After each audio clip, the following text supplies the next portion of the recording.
Hello, everybody. Welcome to Mrs. G's Story Time. We are reading Patricia St. John Tells Her Own Story by Patricia St. John with permission of 10 of Those Publishing Company. And we are on Chapter 3, The Swiss Interlude. People who have read Treasures in Snow often ask me whether I've ever actually lived in Switzerland. The answer is yes. When I was 7 years old, my mother took the unusual step in those days of transplanting us all for a year to a tiny village in Montreal, Oberlin, and sending us to the village school to learn French. Great Granny died when I was 5, and my father, after spending some time in England, left for a year to lead Bible schools abroad. In her childhood, my mother had had a dearly loved Swiss nanny named Elsie, and over the years they had kept in touch. Elsie lived in a village square of Vernon and rented chalets. Life and chalets were cheap. The exchange was good and schooling was free. My mother decided to take the plunge and Granny came along too. It was a difficult journey. We were mostly seasick, and in Deplat, Oliver, age 5, disappeared. His frantic mother finally located him on the roof of a very dirty train, smeared with black grease and eagerly inspecting the little lights through the holes in the roof, along with an equally black and greasy French porter.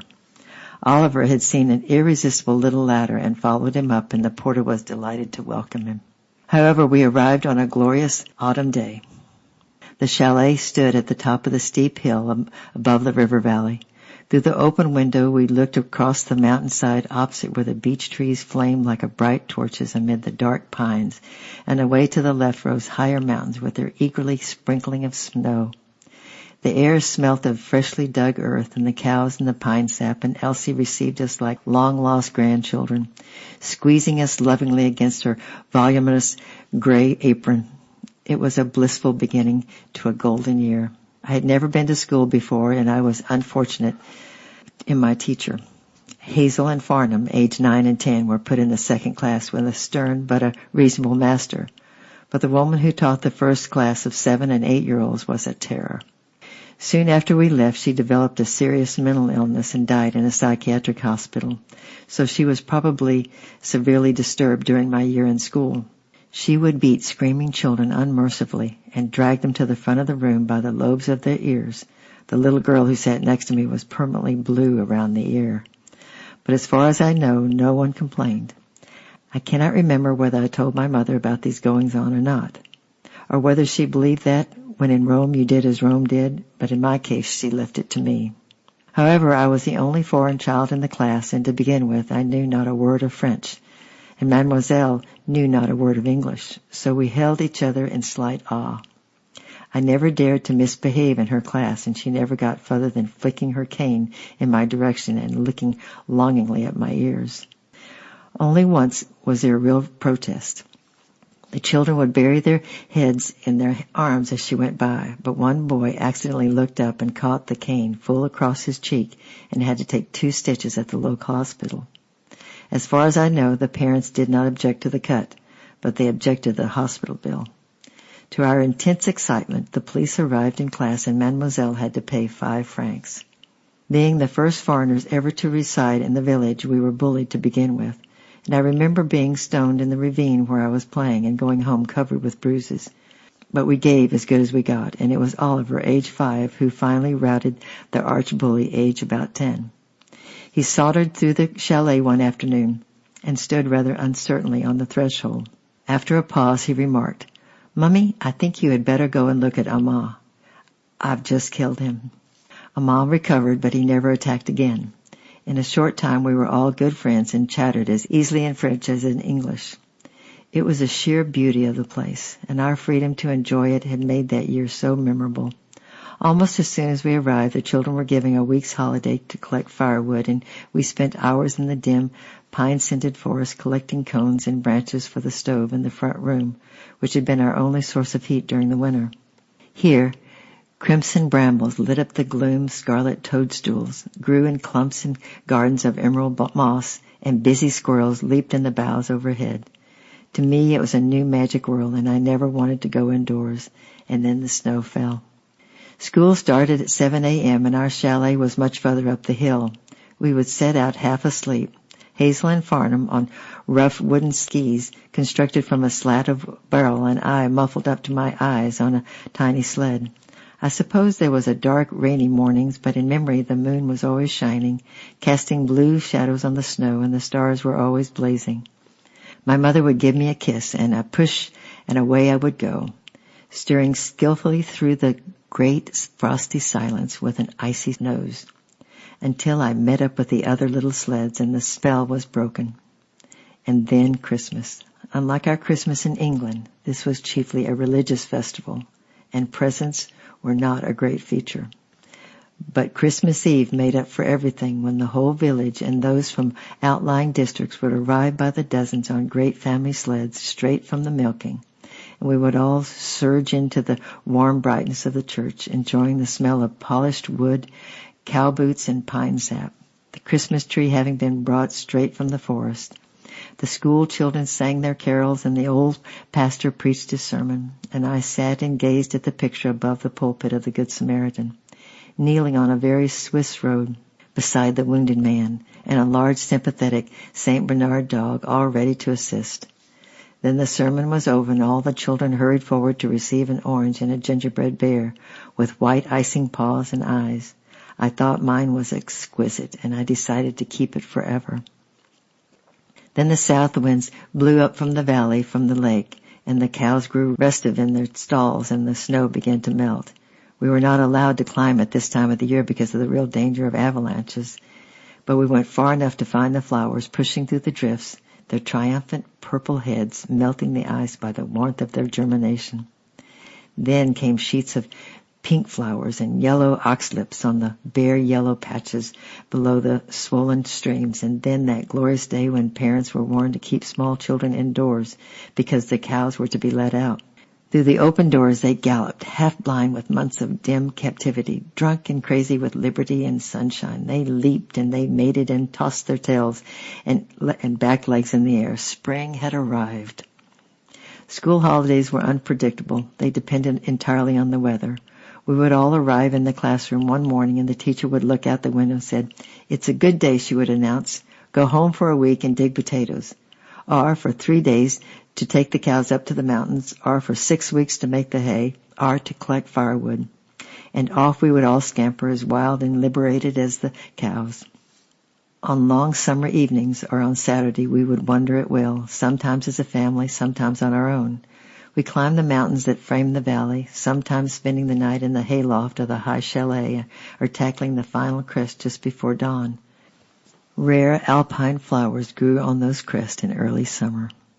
After the steep scramble, we would fling ourselves down on the summit and watch snowy peak after snowy peak catch fire as the sunrise caught them. We were on top of the world, and the whole of Switzerland range seemed to lie before us. There was just one mountain we never attempted. Mount Coryon rose across the valley, a great rocky bastion, where climbers were known to have fallen to their deaths. Farnham and I were never tired of making up stories about it. Tales of frozen corpses, bottomless abysses, and haunted crevices, and nothing would have persuaded us to go further than the lower slopes. But Farnham's 2 best friends were sons of the mountain guide, and they rushed excitingly to our home one day. "Papa's taking us up to the mountain tomorrow," they shouted. "He says you can come too." Their father was just behind him and had addressed my mother. "We shall be roped," he explained, "and we shall start at 4 a.m. Would you like Farnham to come?" Our mother was delighted. She knew Farnham would be perfectly safe with a mountain guide, and she thought it would be a wonderful introduction to real mountaineering. But she missed the flicker of fear in her little boy's eyes. He was 2 years younger than his friends, and that mountain was an object of terror to him. But he was a brave child, and he said nothing. He went off to bed early. His rucksack was packed and his nailed boots laid out ready. But he could not sleep. Lying there in the dark, death seemed very near. He would slip and fall, and then, he wasn't quite sure. He just felt desperately lonely and afraid. Then the patient teaching he had received all his life came alive.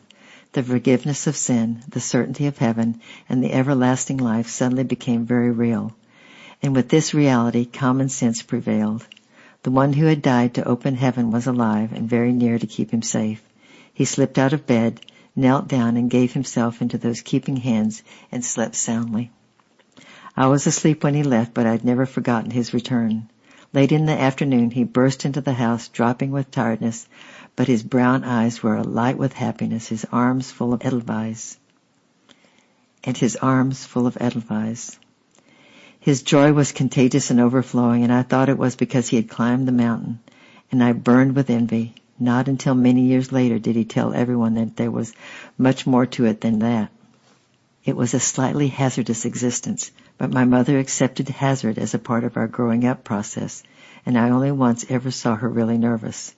A little girl named Nora was staying with us while her parents were abroad, and we were all shinning up delightfully up a high beech tree. I came slithering down and landed beside my mother with a bump. She was sitting with closed eyes and folded hands. "What are you doing, Mummy?" I asked curiously. "I'm just praying that if any one of you falls, it won't be Nora," she said calmly. Yet when the real hazards came, the angels were at hand. It was a particularly cold winter that year, and the steep slope outside our chalet leading straight into the main road was a sheet of ice. It was so dangerous that it had been railed off by the local policeman just above our front door, and we all had to go out of the back and use the gentler slope to the village.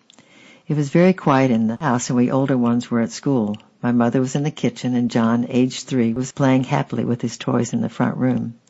There was nothing outwardly to account for that urgent prompting, "Go and see what John is doing." Quite silently he had opened the front door and managed to dislodge the big sled. Just as she ran out after him, it started down the hill with John sitting astride.